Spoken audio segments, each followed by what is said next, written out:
Yarny Cave. My name is Brenda, the newbie crocheter, and this video is going to be a little bit different. It's Tag Your It. Let's talk about hooks.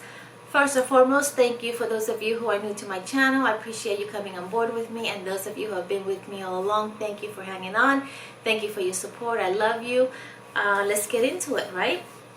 So I was tagged by Jeannie, Butterfly Dreams Crochet by Jeannie. Thank you, Jeannie, for tagging me. There's 10 questions about hooks, and somewhat of a newbie, as my title indicates, but so I may not be 100% well versed on hooks and different kinds, but I will share with you what I do know, and what I do use, and what I do prefer. So first question is, what is your favorite brand of hook? I don't have a favorite brand of hook, but I do normally go towards a boy hook. Boy hooks are what I started with, and I've always gravitated towards them. It's basically what I use. I have some Susan Bates hooks, but they are the stainless steel, really tiny, small ones. Don't use them that often, and so I would say boy is my favorite brand of hook. What is your favorite hook size? I would say it's a 5.0. It is this is my favorite hook. It is one that I made with polymer clay. It is a boy hook. It is an H, a 5.0, and it is my favorite hook. It is the one that I currently have in one of my challenge projects, and it's my go-to hook. It's a bit worn out. I need to refinish it because a lot of use wears them out. So but yeah, 5.0 is my favorite size hook. Do you prefer tapered or inline hooks? This is question number 3. I'm gonna say tapered. Since I use boy hooks the most, I'm going to say that tapered is my favorite brand, my favorite type amongst the two.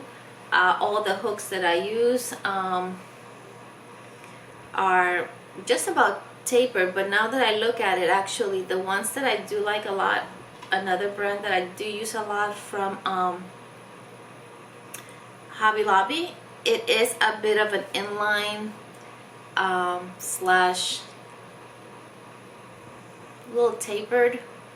I really like these hooks, so I normally use boy, but I do kind of like these, so I guess I use both. I like them both. I guess it really makes no difference to me. I would imagine that for some projects the tapered is better, and for other projects the inline is better, but I have not found to determine what that is, what makes the hook better for what project or what yarn. So if that makes any sense. So I currently use both. Now that I look at my hooks, I currently use both, but I use more of the tapered.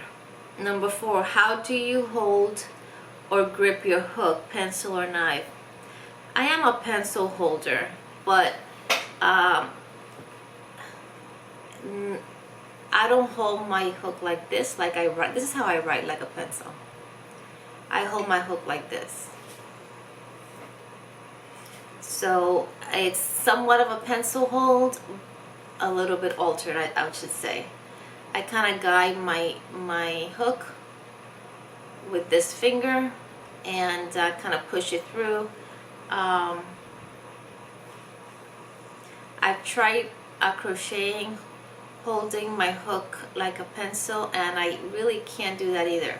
I have to have this finger out here. So I don't know if that is a form of pencil grip, but that's how I hold my hook.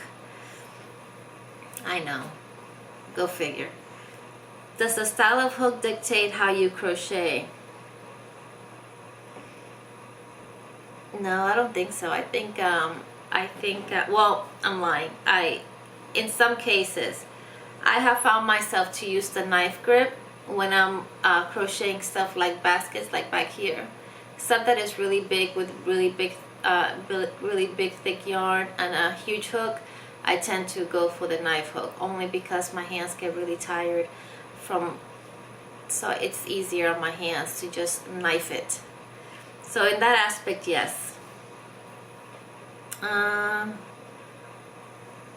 Do you prefer ergonomic or regular hooks? Ergonomic all the way. I've had carpal tunnel surgery on both my hands, so hence the reason why I started doing the polymer clay on the handles of my boy hooks.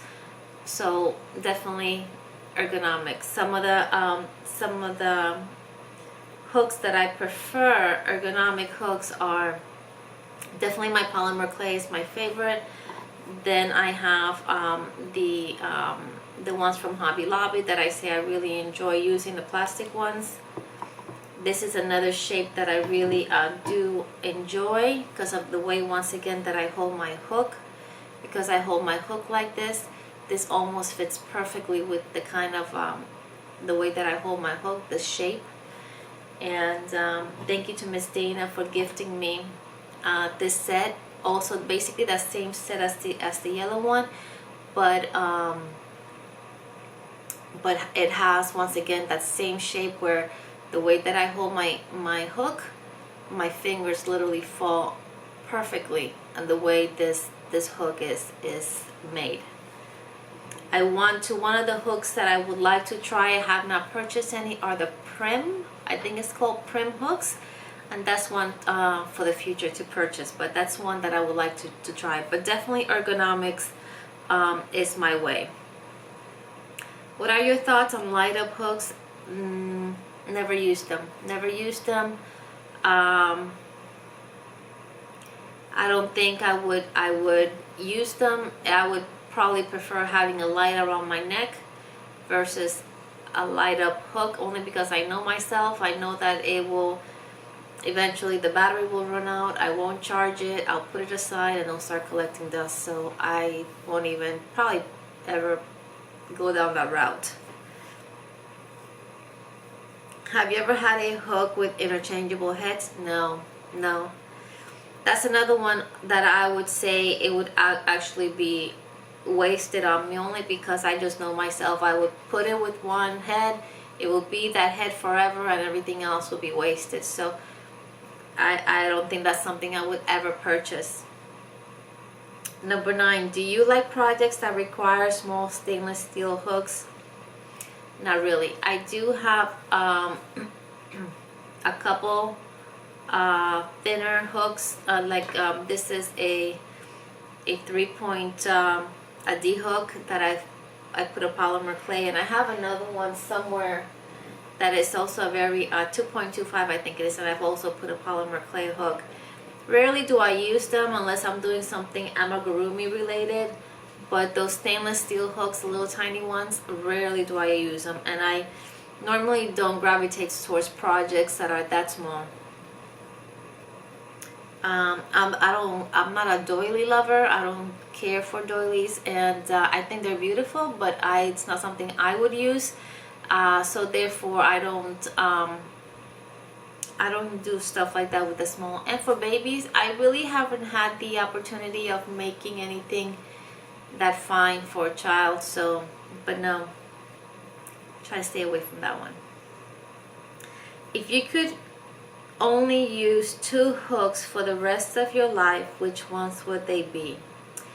I would say it would be a 4.5, because that is small enough that can cover a lot of projects, and a 6.5, which is large enough that can, large enough that can cover another series of projects. So 4.5 and 6.5, I think, are 2 size hooks that will cover a multitude of projects comfortably, that is, and will come out correct, in my opinion. Yeah, so those are it. 10 questions. That was fun, guys. Thank you, Jeannie, for tagging me. If you're wondering about the top that I'm using, the tank top that I'm using, this is just in case you are interested. This is a Knick Knack Paddywhack tank top from Creatively Created Crochet by Dana. I'll go ahead and try to post the Ravelry page below if you're interested in it. It's a beautiful tank top. It's called the Knick Knack Paddywhack. I made it in white. Look, my hook is getting hooked. So if you're interested, it's really pretty. She also has a matching tote, and she has a matching bucket hat that you can purchase as well. Check it out, guys. You know, Dana does beautiful work, and it's if I can do it, you can do it. So guys, I think that's it. Thank you so much for, once again, Jeannie, for tagging me. I don't know who's done it and who has not done it yet. So, Tris, Comfy Cozy Crochet with Tris. Tris, if you're out there, if you're watching, if you see this, I'm tagging you, darling. I hope that you are well. Haven't seen you in a while, but I know that you're really busy with the baby. So just sending lots of love. But if you see this, Tris, you've been tagged. If not, then I totally understand. Thank you again, Jeannie, for tagging me. To all you guys out there, I hope you're having a blessed morning, noon, night, evening. I love you guys. God bless each and every one of you guys. And from the Yarny Cave, until later, ciao. Mwah. Bye-bye.